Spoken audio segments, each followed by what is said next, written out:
Coach, a chance to evaluate the film now that you've been home. Anything stand out positive or negative? And if so, what is that? I don't think anything hugely negative. I think that the positive is we played hard. Our answer to problems lately is to play hard, which I think is a good thing.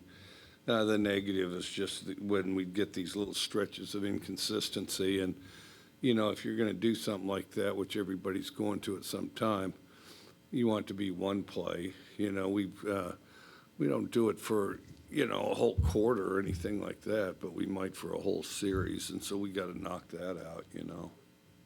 Mike, the last time that you and this team were down in Baton Rouge, a big moment for the program. Not only did KJ have all those yards, but you guys knocked off the defending national champs. I mean, what are some of your favorite memories from that game? It was a good game. I thought we played well. I thought we had good momentum, and I thought we especially answered some key third downs, and so, it was a good one to win and good place to play, and so, yeah. Coach, y'all got in yesterday morning. It was a long trip, I know. But yeah, like 10 a.m. Did that affect y'all's schedule at all? Did y'all take the day off yesterday? What kind of effect did y'all have on that? No, it just made it a tougher schedule. Just, got in around 10, let everybody go do whatever they had to do until about 4, and then, go sleep or whatever till 4, and then it was kind of dinner and business as usual. So we pushed everything a little later. Coach, obviously a good performance there from Ben, stepping in for Massimo. Do you expect him to be the starting guy moving forward now? No, I'm not sure. I think, he certainly did some good things. We'll see in practice and evaluate it. From what maybe you've seen so far of this LSU team, what stands out to you, and then specifically a quarterback like Jaden Daniels, who's a dual threat that seems to be developing as a passer? Good player. He's a good player. We played him when he was at Arizona State.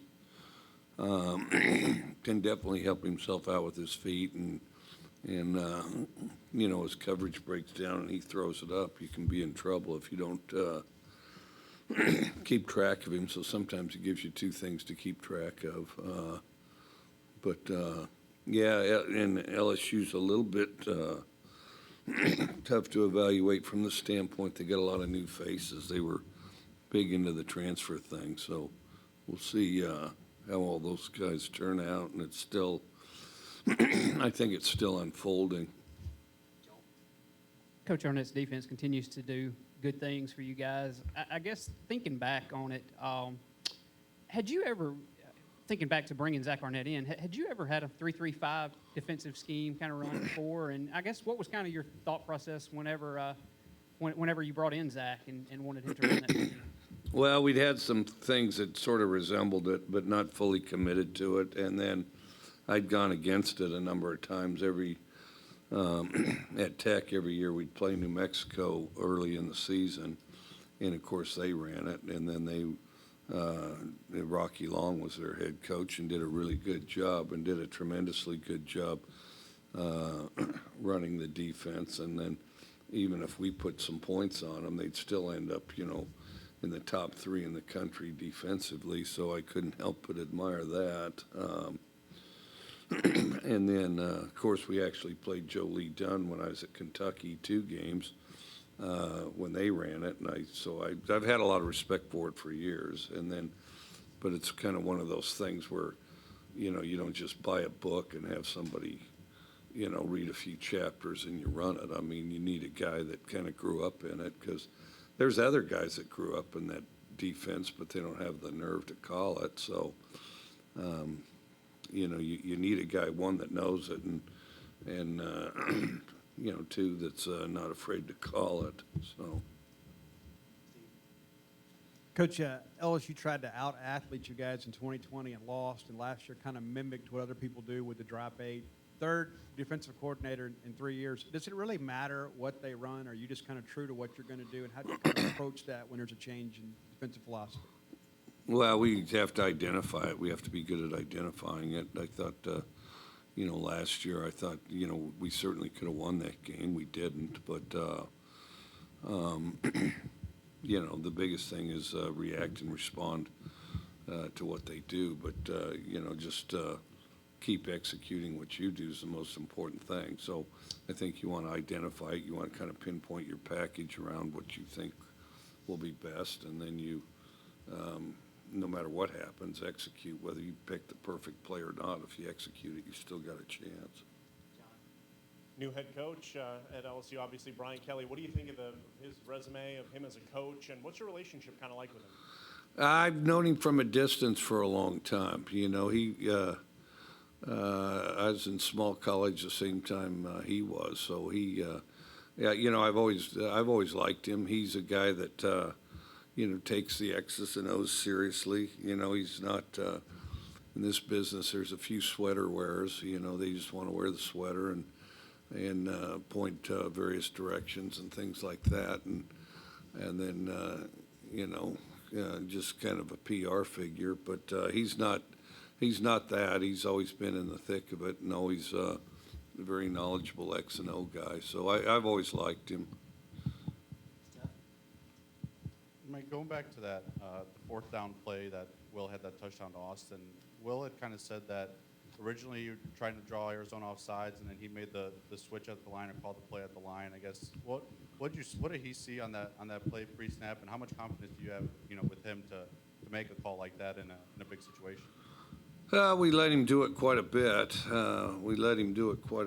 And then the other thing is, kind of depends what they give you. I mean, sometimes you've got something that looks pretty good, and sometimes you don't. And you have to be able to react quickly to it. So I can't say we'd always do it, but in that situation, I mean, you guys would be raising hell if we hadn't gotten it, but we did. So, but I think that you want something where you're not just kind of in the rhythm of making a good play, but you kind of see something positive, whether it's space or leverage or numbers or something that you can jump on quick. And if you don't, then you're better off kicking it or calling a timeout.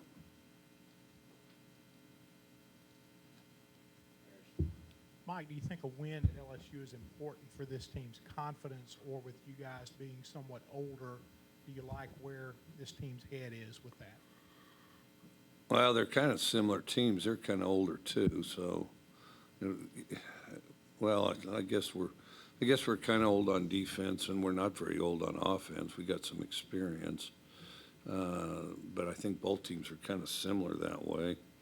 You just got to beat LSU because they're the next guy who's on the schedule, and I mean, they're all important, and you only get one of them a week, so give them all your full attention. Kind of following up on that, some people are saying this is a season or defining type game. I mean, how do you kind of combat some of that and just kind of keep guys locked in, doing their job, focusing on this week and not making too much of the game? You just line up each week and play one defining game after the next, and then after a while, then after let's say 12 defining games, you figure out where you're at. I mean, you just do the best you can each game, and then try to focus on what we're trying to do in our building, and which is focus on kind of the specifics of improving. What's kind of the morale and confidence been like from this team since the end of the Arizona game to now? What's that all kind of been like, locker room wise and just team wise? Well, I think they're excited to get to work tomorrow. I think today's a good day to have off, not just physically but academically, and then obviously I think they're probably still recovering a little from 10 a.m. yesterday, and then but we had good work last night, so I think they're excited to prepare this week.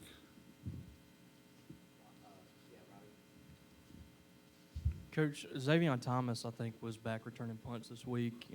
What did you think of him and how he handled that, and what are your thoughts on how he's handled camp and leading into the season now?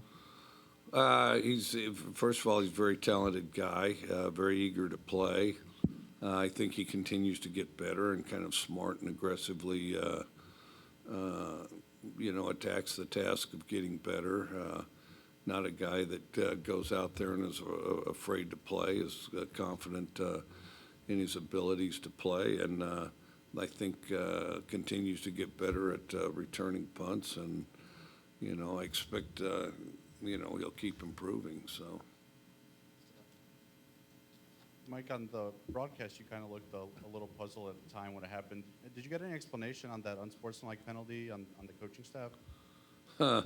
Yeah, I don't know what all I can talk about on that, but I get so picky on this. Well, let me just say that from a technical standpoint, and not in any way, shape, or form, referring to officiating on any level. But as a coach, if you need to do your complaining in the white there off the field, as opposed to on the field, it's the rules are more aggressive if you're on the field than if you're on the sideline. Should there have been like a sideline warning? Did you guys get a sideline warning at all? No sideline warning.